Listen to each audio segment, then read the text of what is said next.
All right. So welcome, Darren, for Thank you. coming on and taking the time. It's always great to see you. You always have such a beautiful smile and great energy. Thank you. Bless you. Yay. Yes. It's nice We to be def- here. Thank you very much for inviting me. Yay. Always, always, always a pleasure. And, we did not anticipate, obviously, it being around these, to have this interview when all this is happening. But what a perfect time to distract people and allow them to think of something else other than what's going on in the world right now. Mm, mm, And yeah. I thought, why don't we talk about the challenges of the very beginning of development, Darren? The moments that you feel as a mentor tutor that sometimes we maybe overanalyze or it's not the easiest part of surrendering during our mediumship development. Yeah. And I think just as far as the process, because I think the process to understand that is quite important to start with, is that we don't need to teach the spirit world how to do this. That's the very first thing. They come already made. We don't have to tell them what to do or how to be. Mediumship is always going to be a reflection of us, always. So our awareness is primed and ready to function, but it has almost covering it this layer of stuff which is really about us, our beliefs, our expectations, our fears, our hopes, our desires. And that almost like layers our awareness. And I think development for me isn't really about teaching the spirit world anything or making the link to them. And that's a necessary part, and it's important we have a link to the spirit world, but it's always going to be influenced by what we offer to the process. And so development is always about looking at us as the vessel. We're the vehicle through which mediumship functions. So anything in our mediumship that is affected, really, generally speaking, comes down to us. So one of the biggest questions I think in mediumistic development is, how do I know it's them and not me? That's, I think every one of us at some point question that. It's like, I think every one of us, raise your hand if it does, because it's one of those things that because the spirit world isn't as tangible as we expect it to be. So when we hear mediums say, I'm seeing a person, we're not physically seeing them in the room, and in many respects it would be easy to invest in it if we did. So the majority of our awareness is subjective. It takes place within our mind, in a way, or we observe it within our mind. So it's really important, I think, first of all, to recognize that our mind will come in, because when we move into our sensitivity, the sensitivity, our awareness, is going to receive information from either the spirit world as a medium or from a person or a place if it's intuitive.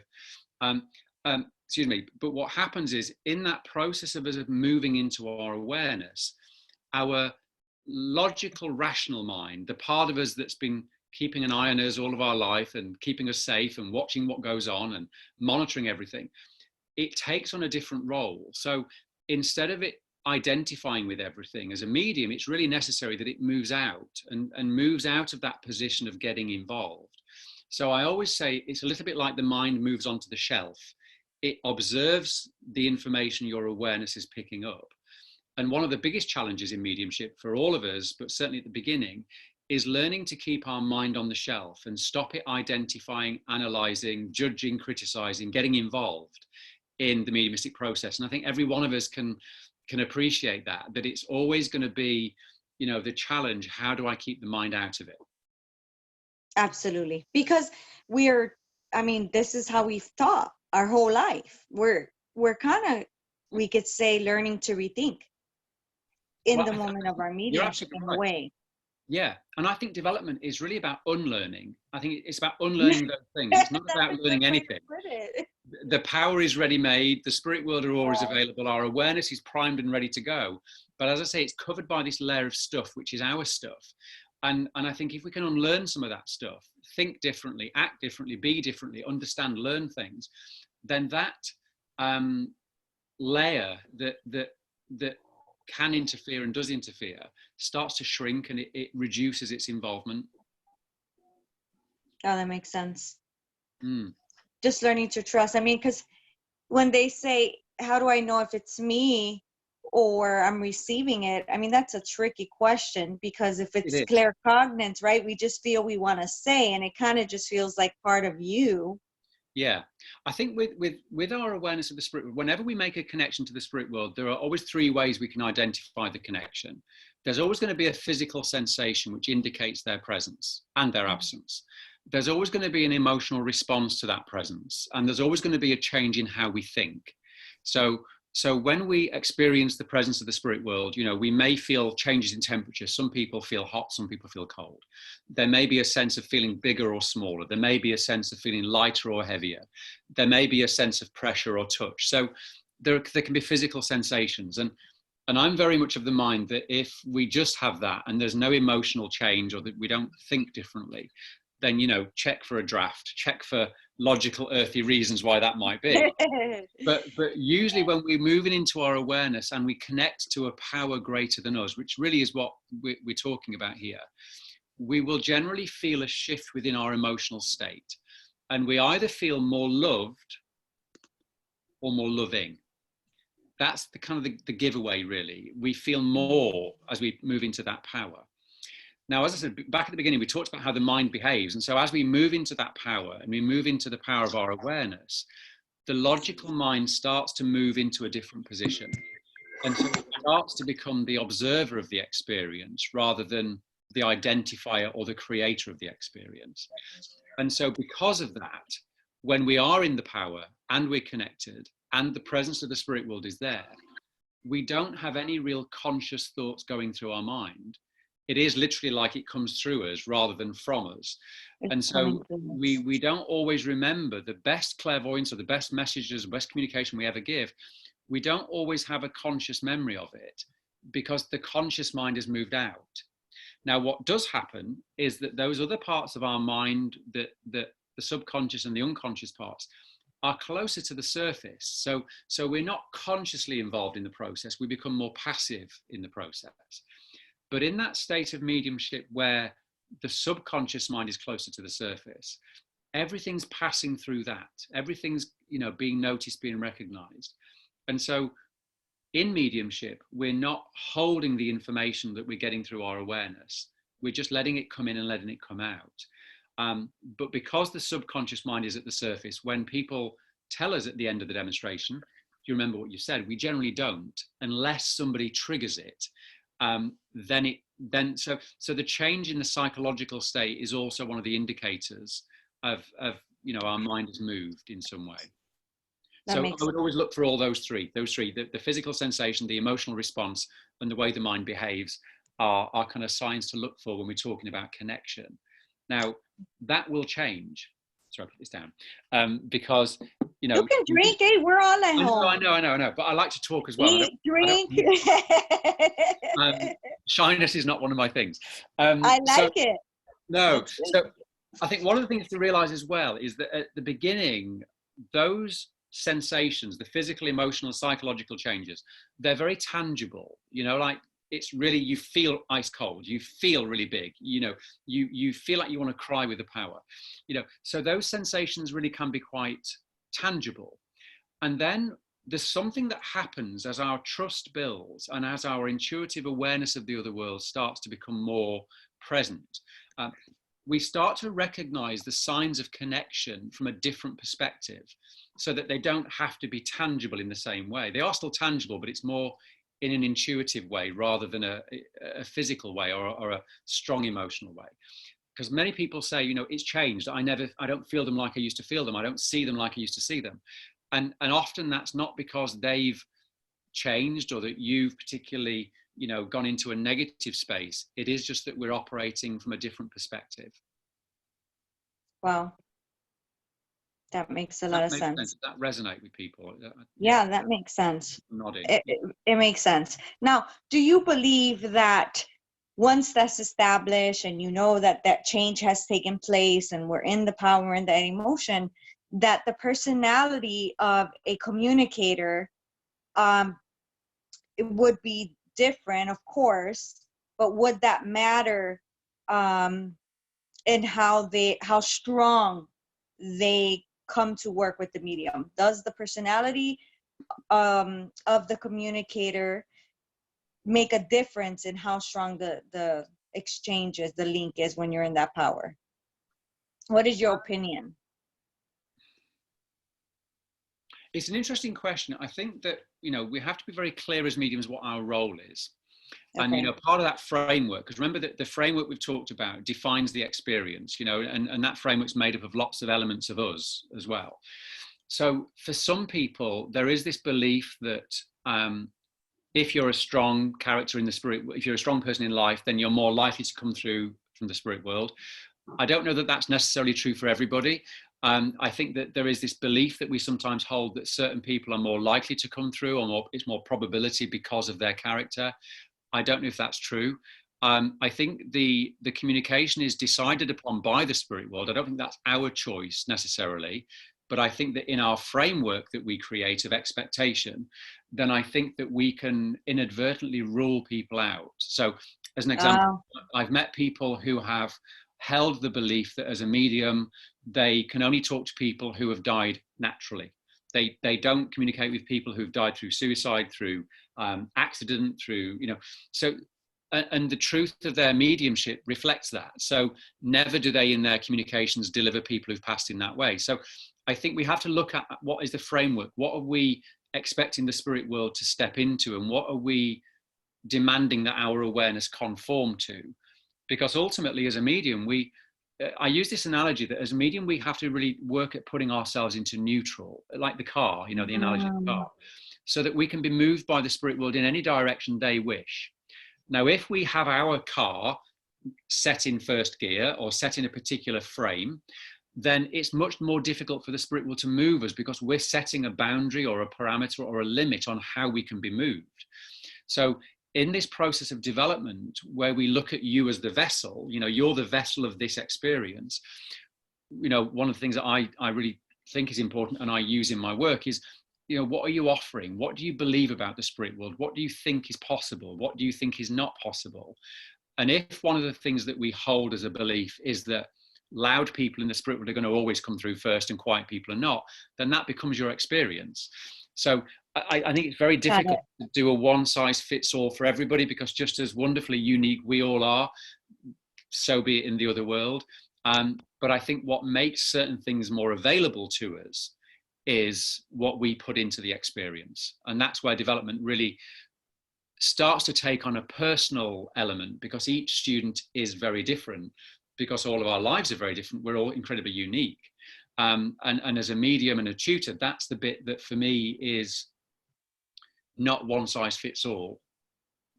That's just, that makes sense, right? Because then if we're saying, well, this is how it is, well, we don't even need to put power into how is it, just let them come in and let it be however it needs to be for them to meet their need and to meet the need of the recipient. However, whenever, for whatever, just stay on neutral, like you said. Stay on neutral and go into first gear. But again, it's exactly that. But it's also remembering, I think I had this conversation with another friend of mine today who's as a medium, and he said, we were talking about really what makes certain types of evidence available, because many people talk about they want names or they want addresses or they want, those kind of details. And is there a particular technique that can get us that? And the truth is, I'm very blessed in as much as, I've always worked in jobs where I've had access to databases and names and addresses, and that's information I'm familiar with. So, I know that information is available from the other world. All information is available. But what is it that we're offering to the process that makes it not available? And sometimes it is just that thought of, oh, I can't get things like that. Or no, names are too big for me. And that's where the mind comes in always. Because the more specific we reach in our mediumship, the more the mind knows there is risk involved. And so the mind starts to sit on the shelf very nicely, like a dog that's been trained. It sits there, it observes the experience, but then you're thinking, I'd like to get a name. I wonder what this guy's name is. And you're kind of primed to feel into getting that name. And the mind, no, it doesn't like that, because the minute we start asking a question when we're in the power, it's an invitation to the mind to come off the shelf. So what happens is then the information is available through our awareness. The information of my name is John Smith is in there, but because we know that there's risk involved and the mind likes to be in charge of a question, it's going to get involved. And so it starts to sabotage the information that the awareness is giving us. And so instead of getting John Smith, we might get John, or we might dilute it to, I've got the letter J, or we might give a similar sounding name. To and, stay safe. and it is because we know that there's a risk, and we know that by taking that risk, we've got a potential of losing the communication or losing the audience. So the mind is always wanting to kind of get involved. It's kept you safe for all of your life. It knows every answer to every question. It's a pain in the arse. And in mediumship terms, it is the thing that can sabotage our awareness if we allow it.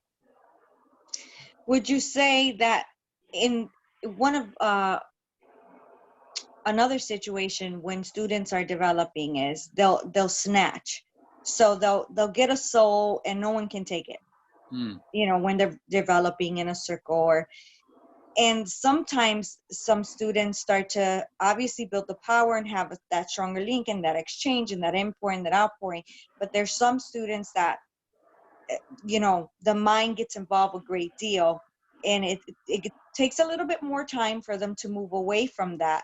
Yeah. So when they're, but I can feel the power with the student, so I know that there's a soul there, but it's not someone for the recipient. Why would you say that happens? I mean, I would say it's snatching, where they're just grabbing onto whatever soul is there when they're going in, instead of slowing it down and perhaps letting that build. What is your view on that? I think we tend to assess our connectedness from an external perspective. You know, so we'll say, well, I must have been connected because I got this information, or I saw this image, or I felt this feeling. We assess our level of connectedness from an external perspective. And the problem with that is, first of all, the mind can make up a wonderful story. I've got a wonderful imagination. It can tell you all sorts of crazy. It's not from the spirit world, you know? So I think what we need to do is really take time to work at those, you know, signs of connection I talked about earlier. Learn to recognize those internal experiences of connection. Because if we're assessing our awareness from an external perspective, first of all, we're always going to be at the mercy of the recipient, you know, and we've got a potential to be pulled away from our connection by them and their desires and demands. So I think we need to take time. I use this expression a lot when I'm teaching because it sums it up very well. And it's an African Yoruba expression. And they say that if you want to know the end, look at the beginning. If we don't take time to sit at the beginning, if we don't take time to blend, if we don't take time to allow, if we don't take time for our mind to move into that, you know, that shelf position, then what happens is we end up getting a less than full experience, which might appear like snatching, like you say, or getting a bit right, getting a bit wrong as the mind moves in and out of the process.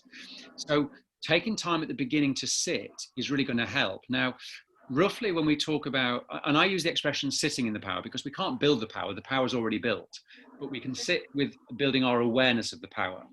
And so sitting in the power, sitting with that in that state, you know, it roughly takes about 10 to 12 minutes before people actually move their mind out enough to be aware of the power within them. So, you know, we might sit and take time to blend, but roughly, you know, over the years when I've watched students, 10 minutes at least of that is getting their stuff out of the way before they even touch the spirit world, before they even move into that space. So I think sometimes we don't take enough time to allow that process to happen, to allow the mind to move, to allow the connection to form.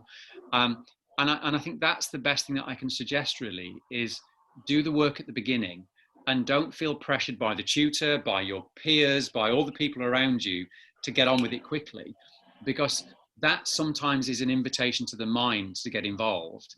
Because remember, your mind throughout all of your life has been watching everything, knowing everything, thinking it knows everything, and it's going to try to get involved at every opportunity. So for that reason, I never ask questions of the spirit world when I'm in that mediumistic state, because it's an invitation to the mind to get involved. Absolutely.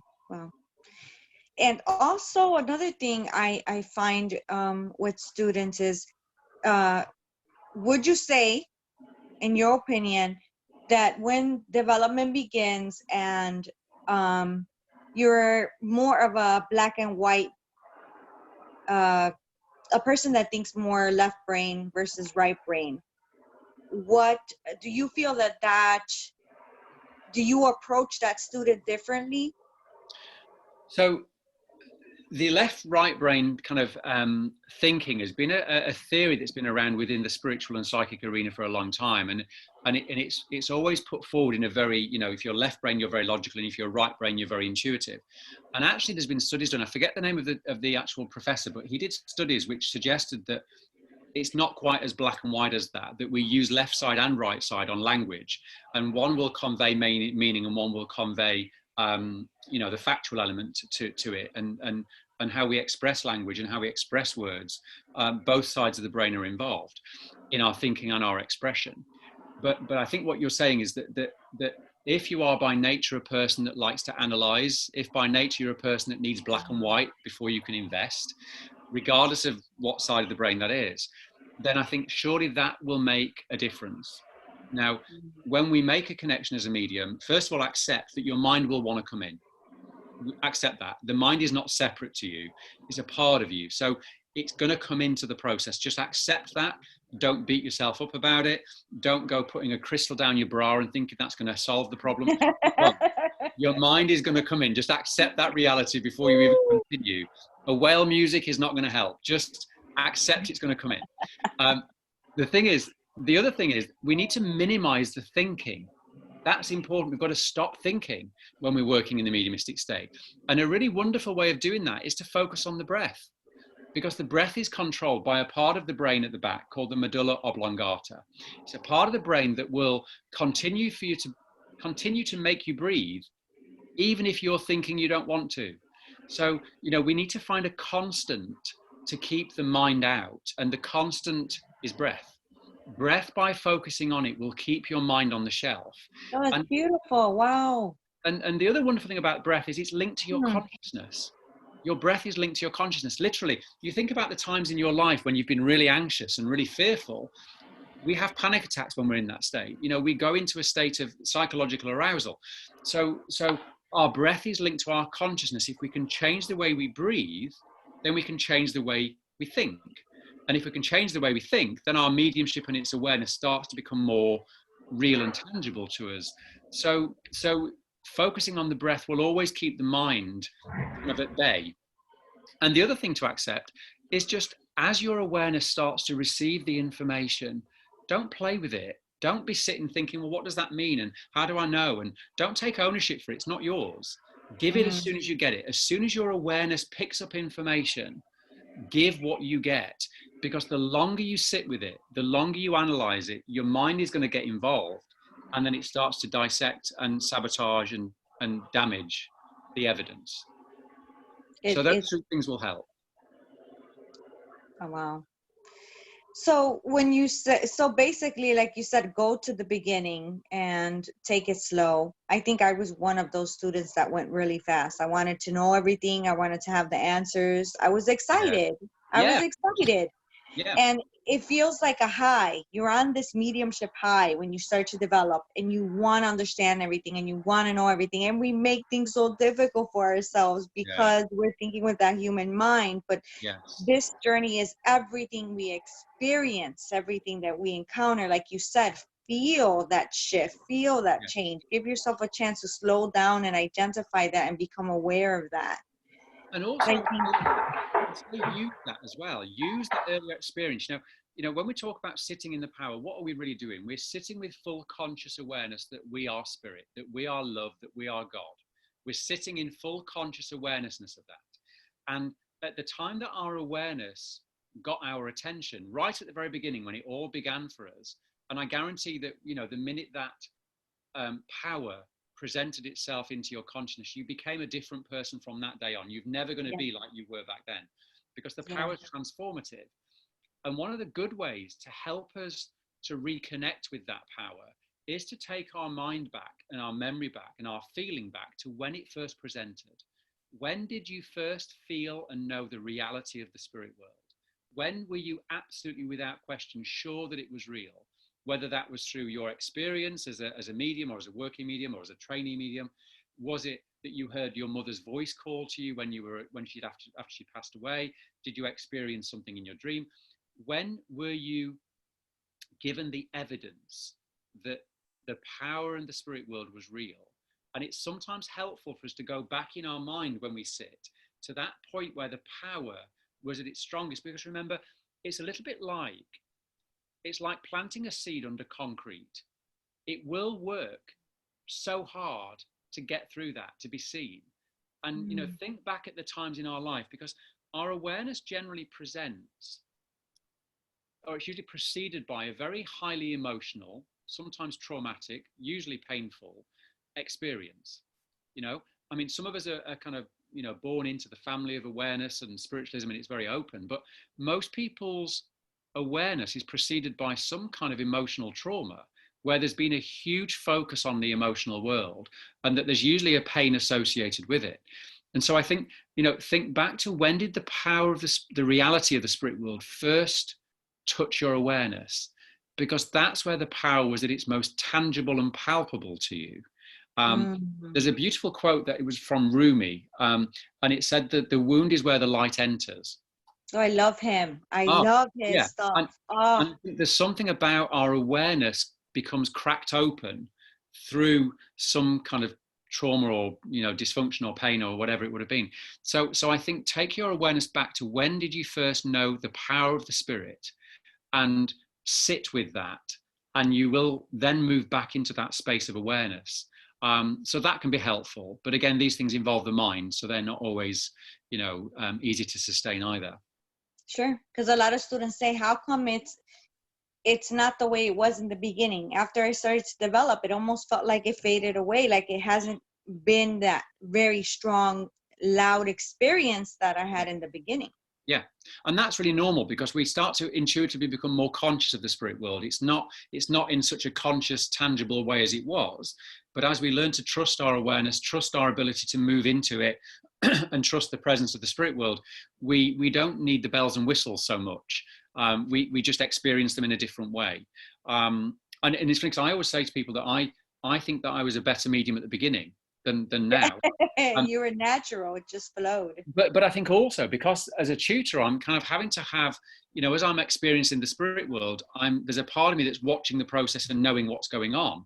And as a young medium, I never had that part. That part of me wasn't developed. It just was a case of, I connect and gave what I got. And I was saying to a friend today, you know, I in the first 16 years of my awareness, never heard a medium talk about the power. Nobody in my development spoke about power, spoke about sitting in it, building it, walking in it, standing in it. It was never a part of my development.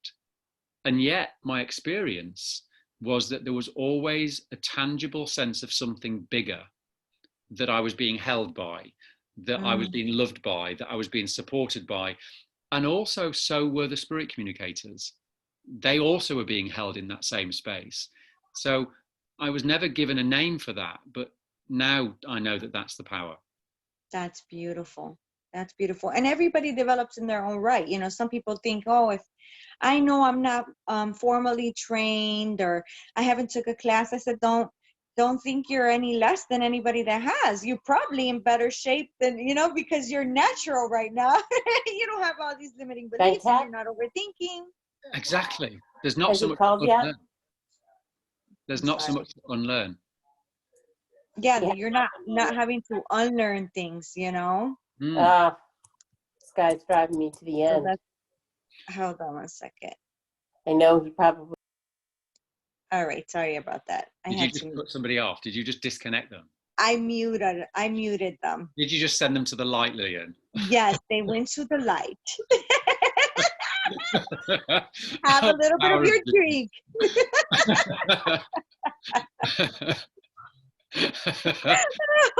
Oh my God, the power that you wield is crazy. Ooh, yeah, I was like, let there be light. No. Oh man, but sometimes when they come on, they just they don't know that they're not muted. No. But I I really do love your confidence. I love your comfortableness, and we're talking about that. And you know, I can clearly see that you love what you do, and you do it because you love what you do. And that to me is so valuable. So valuable in this industry, because let's talk about beginning. Some people begin this for the wrong reasons. It's just a Yeah. fact. It's not Yeah. that we're, and eventually they'll grow to be touched by that power and they'll realize the real beauty of it. But I can clearly see that you have that light. I have it. I go to sleep thinking about it. I wake up thinking about it. I'm like, another day to do mediumship, I mean, I love that you think that about me, but I have to say, sometimes it is work. And I think we've got to be clear on that. That it is. I love it. I'm passionate about it. I care about it. It's a privilege to be a part of this experience. But the other side to that is that when you do this work for your living, it changes. And I think that's important to put forward as well. That I as a medium, privileged and wonderful as it is, I am not so evolved that I don't get angry. I'm not so evolved that I accept and love everybody unconditionally. That's not the reality. But I am evolved enough to know that when I am in the presence of being pissed off, I can call on a power bigger than me, and I can know that I'm helped by that. So there you go. But the reality is that it is a privilege to do it. I'm passionate about it, but I also think I'm curious about people, and that helps. Because I think mediums, by nature, we're going to encounter people on both sides of life, and if we can cultivate within us a natural curiosity to people, we're also putting that into the mix mediumistically. So it's going to be a reflection of us. And if as a person you're curious, then information from the spirit world is going to come forward much more easily because you've got a curiosity. Now, I completely take your point. There are some people that believe that by throwing money at it, by doing it every day, all day, that you're going to get more out of it. You can't learn this in the same way that you can learn to play a piano or ride a bike. It is by nature an incredibly reflective process. And it does require us to look at ourselves. What are we offering to the process? What are we offering to the spirit world to work with? So I love it. But it's also taken me to some very interesting places in me, which I never expected. Yeah. So people say, I want to do what you do. Oh my God, what a blessing. I want to learn that. I want to be in that place. But the layers upon layers upon layers that we have had to confront, accept, and be brave enough to let go of the traumas in our life have not been easy. And we also continue, like you said, you're still a human being. You still get mad. You still have your human reactions. But we don't stay there long, thank God, because we know that this beautiful higher power that can touch us and elevate us and refresh us, as to say, to come back and continue having this human experience, or that's at least how I feel it. When I get touched by that power, I'm grounded and I feel more balanced. Like, okay, I know I got to come back to this and deal with this, but I'm going to do it in a more graceful way, but without kicking anybody's ass now. Yeah. You're not taking anybody down. That's the thing. And I think that the word that you used there was elevate. And I think that's such a powerful word because, there's always has to be, with any of these, I say gifts, I don't think mediumship is a gift. I think the gift is what you do with it necessarily. But I think anything that we connect into where our soul gets to express its power, whether that be through music, through mediumship, through dentistry, through being a doctor, where that power within you wants to express, its purpose is to elevate humanity. And I think so many people in this work, in this arena, they make the link to the spirit world, they can give evidence, or they can, as a recipient, receive evidence, but it just stays there. And I think there's something about us being able to help humanity through mediumship. And I think the key is, let's not get stuck on the mediumship thing. That's one element. But it's then, once we've got the evidence of life after death, it's then moving beyond that and thinking, okay, well, who am I? Who are you on a higher level? Because ultimately mediumship is a hook. It gets people into the recognition that they are spirit. And if my mum's survived death, then I will. And if I will, why am I really here? What's the point of it all? And it gives people the opportunity to look at themselves differently and potentially to elevate others in that process. So mediumship for me, whilst it's a powerfully therapeutic experience, it isn't all I am. It isn't all any of us are. And I think once we can, evolve and continue to evolve, then then that's surely the goal as a spiritual being, regardless of mediumship, and to help other people identify who they are as well. Yeah. And so it's beautiful and we love it and we get excited, but you have to have a genuine passion for it because of those things that we're talking about. So when you love something unconditionally, you don't, you understand that no matter what conditions you are passing through, developing, or having to learn, you still have that eagerness to keep going with it. And you have to have that eagerness, because otherwise you will say, this is hard. I don't want to do this anymore. I'm going to go back to my regular life. Absolutely. I've done it. I've been there. I was there last year, and I think that's okay. I think because it's also part of our growth. It is, I think any dynamic where you're offering help to other people is a challenge, whether it's mediumistically, whether it's as a carer, as a nurse, as whatever. Sure. I think whenever we are dealing with people with need, we have to be really clear on our boundaries, because, generally people don't come and see mediums and psychics when their world is great.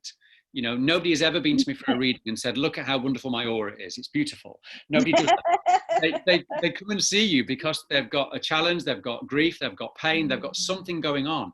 And I think by nature of that, we have to be really clear as mediums, because the truth is all we have to sell the reality of the spirit world is the evidence we offer. That's all we've got. They might come and see you because you're funny, but ultimately as a medium, you'll rise and you'll fall on the clarity of evidence you're able to give. And so, once we recognize that, we have to be able to live up to that. The spirit world want to give evidence that they are okay. If we can be in alignment with that desire, and we can look at those things within us as the vessel that make that possible, then that to me really is development. We're looking at what makes the spirit world more available to me. And in that process, it allows me to shine the spotlight on those parts of me where I've not been living honestly, or I've not been living fully, or I've not been living from a pure place, because one of my biggest shocks within this spiritual arena, and it's not to diss anybody, I'm really not taking anybody down when I say this, so don't mute anybody, is that, that I had this assumption that everybody within the spiritual arena was kind and spiritual and lovely.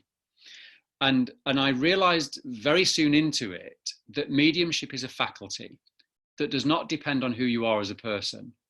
But if you want to be a medium that's authentic, that demonstrates not just the reality of the spirit world, but the presence of the spirit world, you have to do the work on you to allow that. It can't be diluted, lost, affected, denied by what we offer to the process. So for me, development really isn't about mediumship. It's about us. It's about being the biggest and best demonstration of that presence that we can be. The most clearest, beautiful voice we can be for the other side. I love it. All right, so we'll go ahead, guys, and open up for a couple questions here before we tie it up.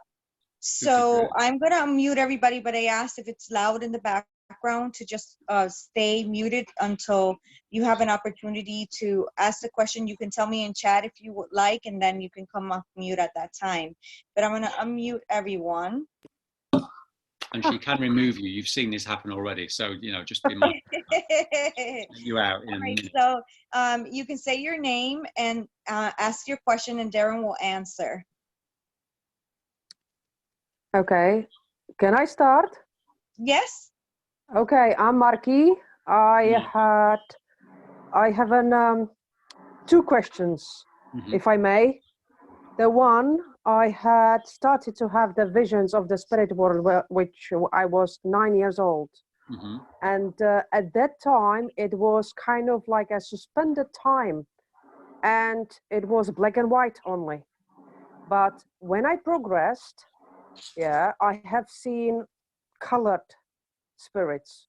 I have seen my dad, who passed away last year, but he present himself in a weird light. It's like when you have sunlight into the mirror and then you can see the reflection. That's how I seen the situation.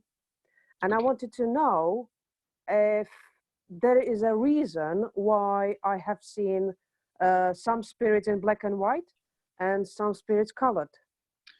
so my kind of intuition, as you were saying that, Mark, is more about your awareness in that moment. So I can understand your experience, because I used to have a similar thing where I would see things in black and white. And what I realized is that, at that time I would attach a meaning of, there's something wrong, because it was black and white, and black was always associated with something bad or wrong in my experience. So I layered that element to it. But really what I realized and what I recognize now is that it's more about the fullness of my awareness.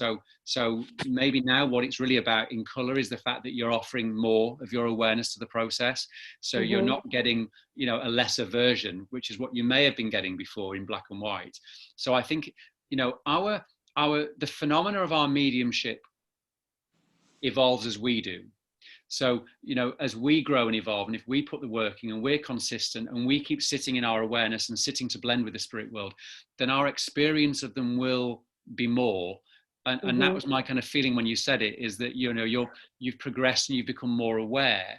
So it's not that you're doing anything wrong. It's just that your awareness goes up. Yeah. Yeah. It makes sense. And the second question is, when you were talking about if we are talking to ourselves or is it a spirit, I found that if it is a spirit who is talking to me, I find it that I cannot change what they say, if you know what I mean.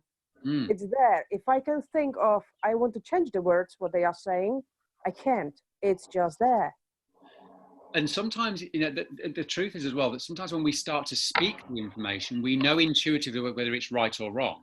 I think there's something about giving voice to our awareness, and sometimes, we talked before about this kind of argument that goes on between our awareness and the logical mind.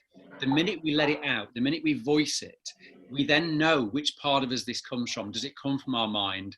And we'll say things like, I knew I was going to get that wrong, because we recognize it, So I think you're absolutely right. I think that, the presence, the voice, the information that comes from the spirit world, don't change it. It can't be changed. It shouldn't be changed. And if, the mind will want to, because the mind's always watching and it's listening in and it likes to get involved sometimes. But if it is the spirit world giving you that information, then just give exactly what you get, however crazy it might seem. That's always the best way. Thank you. You're welcome. Thank you. Thank you. Right. Next person with the question. Karen. Hi, I'd put myself on, but I'd scare you, Darren. Oh, no, it's fine. Okay. I am so scary right now. So anyways, I guess my question would be, do spirits come to you, like, you're going to do a group or a dem or you sitting, do they come to you earlier in the day? I find that, just for me, and the reason why I ask is, whenever I'm going to do a group or a circle or a reading, they'll come earlier. They'll also park themselves on my piece of paper and want me to scratch what they look like. Okay.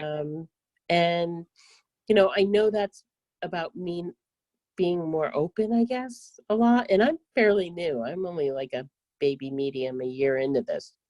Baby medium. I want to know what your experience is when spirits kind of show up before the doors open, the early birds. I think it's not so much about, because the spirit world are always here. That's the reality. The spirit world are always here. And I think that what happens is that because we know we've got a demonstration or a reading or something later or a class, our mind is already moving into that connection to the spirit world, because we know it's coming, so our awareness is already moving to that place. So I don't think it's necessarily that the spirit world are targeting us at a certain point. It's that our awareness and consciousness is drifting towards them. So I think that's what happens. Now, one of the things that has happened to me before, and what I generally do at that point is I affirm the fact, don't come now, don't connect now, because what then I've done is I then try to remember what I felt 2 hours before. And then when I start to move into my mediumship, I can't move beyond my own thinking. I need to hold on to that memory because I don't want to let it go. So I always say, okay, look, I accept that my mind's moved there. I just disconnect and I say, come back later. And I'm saying that not to the spirit world necessarily, I'm saying that to me, that I'm disconnecting right now, and I'm going to connect in later when I need to present. So it's more that we move towards it rather than that they target us. Okay, thank you. That's all right. You're welcome. Thank you. All right, the floor is open. Anyone else? Well, it's been lovely. It's quiet.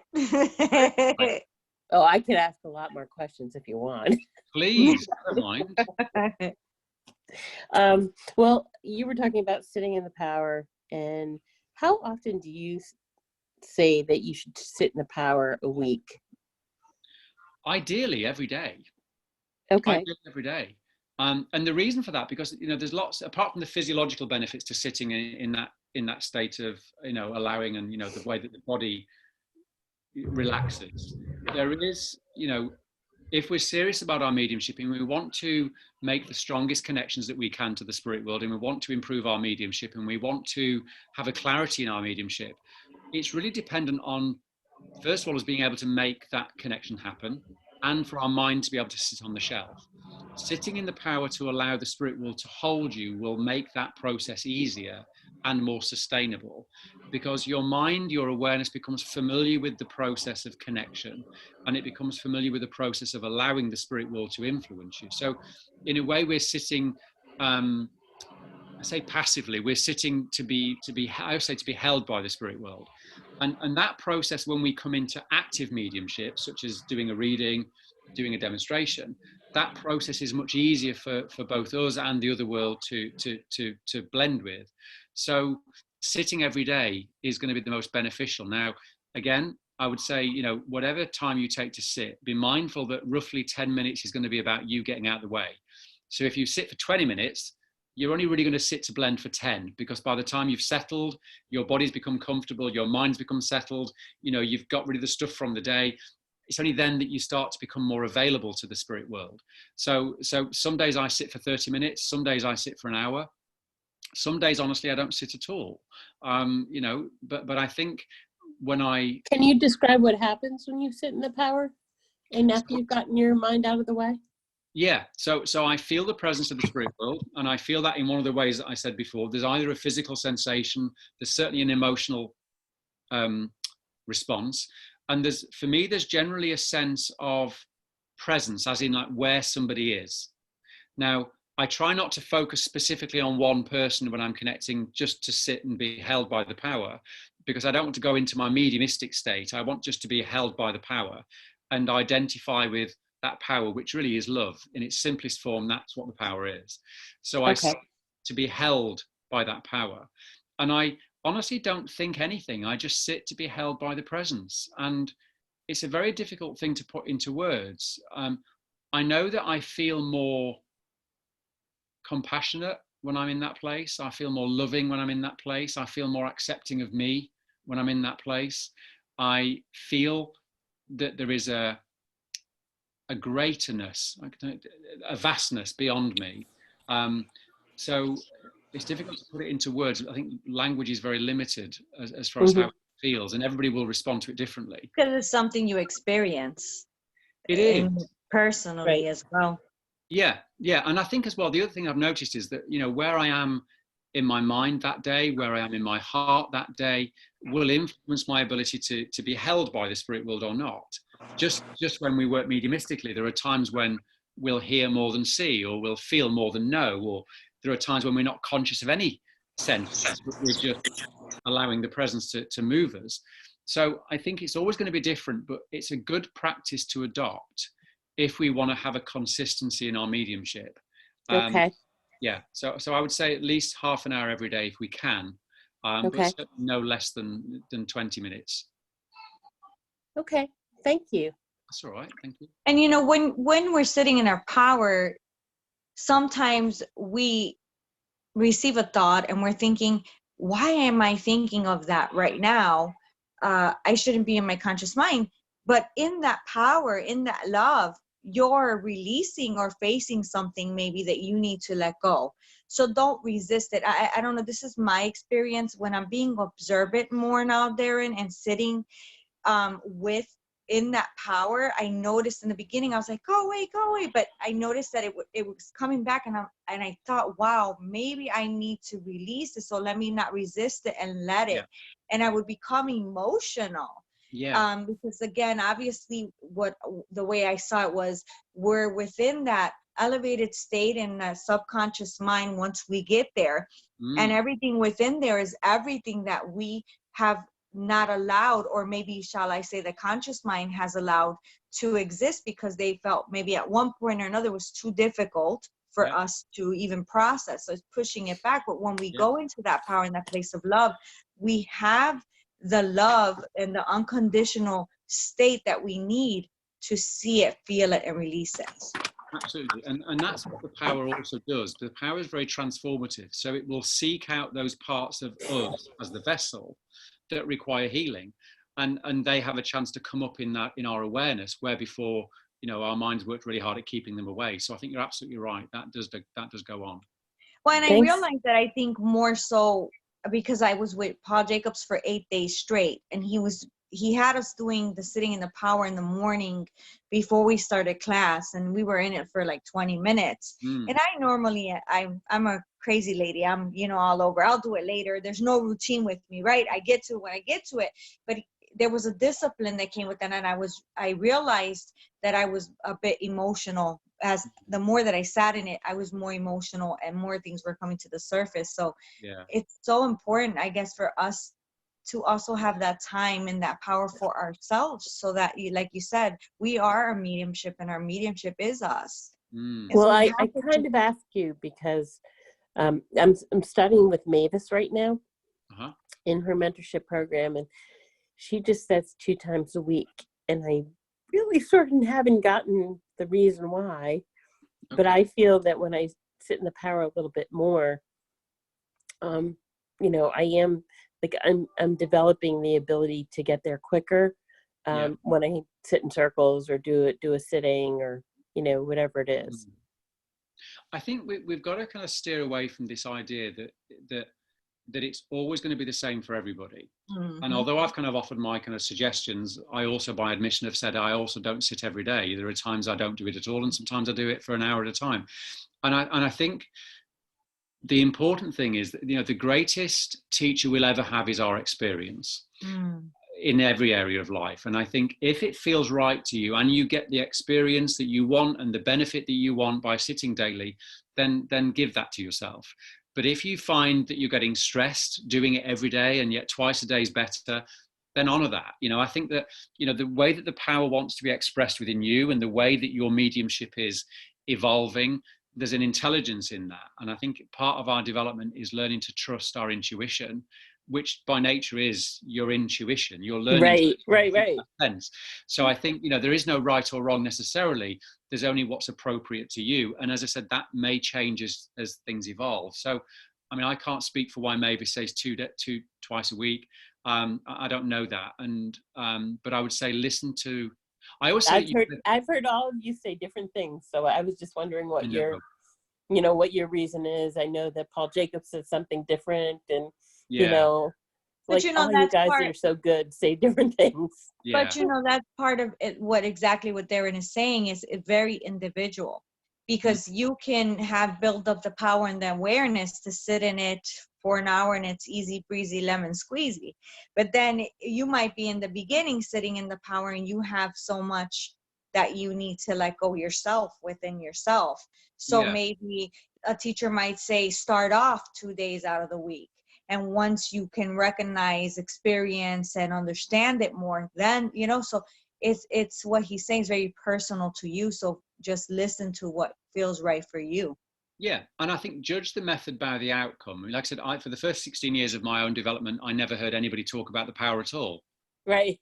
So and it still functioned really, really well. So I think that's the thing. We have this idea that A plus B equals C with everybody, and I think for some that's the case, and that discipline is necessary, and for others it isn't. So I think that judge the method by the outcome. If like you said, in your own mediumship, that you get more benefit when you you sit more regularly, or you feel like you're trusting it more when you sit more regularly, I think if it works for you to do that, then do that.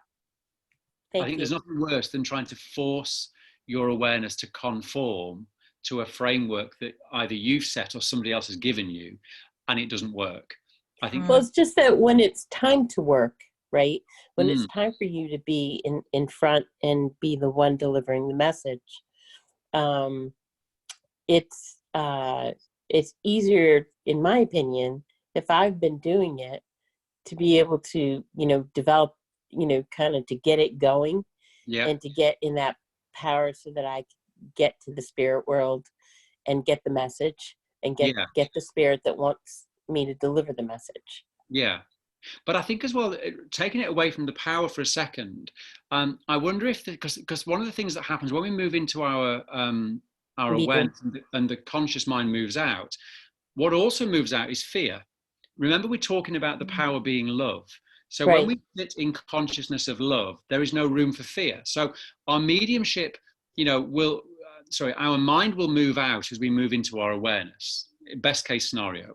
And so as our mind moves out, so does it fear, so does anxiety, so does the need to perform and prove and all the egoic stuff. So I wonder if it's more about then the spirit world becomes more available because your mind's moved rather than, does that make sense? Oh, absolutely. Thank you. So taking the time to sit might be more about moving your mind than about moving into the power, although that's a part of it as well. Right. Yeah, that makes a lot of sense. Good. Thank you. Good. Thank you. Thank you. Well, I really, really, truly appreciate your time. We'll do this again when we can. And we have a workshop. I'll be facilitating. It will be Darren's workshop, and it is all about surrendering to your mediumship and, your own right. As you can see, he brings you what you need gently so that you can allow yourself to complement your own soul and your own right. And I think that that's, in my opinion, a wonderful teacher, a teacher that says, hey, I'm going to give you the tools that you need, and you're going to flourish and grow, with it as you should. And so the workshop is going to be Saturday, June 13th, and it's going to be online from 12 Central Standard Time to 5 o'clock. I'll post the information for you guys. And it's about identifying the power and levels of mediums awareness, including experimental mediumship, which I had never heard of that before. Experiential. I'm not even saying it right. I'm killing the name. I mean, so what is that? There'll be all sorts of crazy going on. Oh, we better correct that. What is it again? How do you say it correctly? Experiential. There we go. Experiential mediumship, which I think is phenomenal for you to focus on. And what, if you want to expand on it a little bit, it's basically the experiences, spirit using your experiences to use you as a medium, right? Yeah. So in the same way that in life we kind of resonate with people who are on our wavelength, we have shared experiences or shared feelings with certain things, we that process also goes on in our work as mediums, that the other world, in their blending with us, they're looking for what they can recognize within your experience as a way of holding the connection to you more strongly. So as mediums, they use our experiences to do that. So we sometimes think as mediums that I'm getting a thought in my mind and it's a memory of what happened to you in your life. But really what's happening is the spirit communicators bringing that memory up from your energy, from your auric field, because there's something about that experience that resembles their own. So there's a way that we can tap into that part of it, part of us, so that we can allow the spirit world to hold us more, and that our stuff will be useful to the spirit world. I'm excited. And the second part is recognizing the inner and outer conditions to guarantee good mediumship. Yes. So I'm excited about it. If anybody has any questions, reach out to me or to Darren, and you can have any questions answered about it. I'm glad that you've agreed to come online. I know this will be, something a little different, but I think you're here for the world, not just, obviously you're starting to travel and you're starting to know that. Yay! Darren, how many people will you be taking on that class? I don't know actually. How many, Lillian? There's it's right now, I mean, I've been averaging 30 per class, because if he has an interactive exercise, I do put you guys in breakout rooms, so I don't want it to be too much, and I want everybody to be able to, him to give everybody individual attention and answer. Okay, so it is a breakout room in a exercise versus a lecture, correct?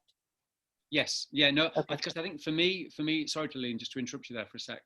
You're good. For me, experience is the best teacher. So you will always find in my workshops, even the online stuff, you'll always find experiential parts. And one of the things that I do as a medium is I use my awareness and my intuitive awareness to kind of feel into what your experience is, and to feel what's happening with your mind. You know, what part of you is getting involved in this process, and what we can do to help you move out a little bit more so that your connection to the spirit world is stronger. So I'm using my awareness, my mediumship, but there will be an experiential quality to the day as well. Great. I'm interested, and I know I have a bunch of people in my group are interested. So this has been great. So please let us know. We're very excited. I'm going to go ahead and post it on my page. And he also had it posted on his page as well. If those of you guys watching this is also going to go on YouTube that have not joined the Mediumship Development Support Group on Facebook, go ahead and join. There are about 15,000 people all across the globe. It's a great place to come in and have a safe place to ask questions and develop, and beautiful people like Darren coming on to bring their experience online with obviously us not needing to travel. So hope to see you guys in June. And Darren, thank you so much for your time, and you have a beautiful, beautiful day. Thank you. Thank you, everybody. Bye, everyone. Take Bye. care. Bye.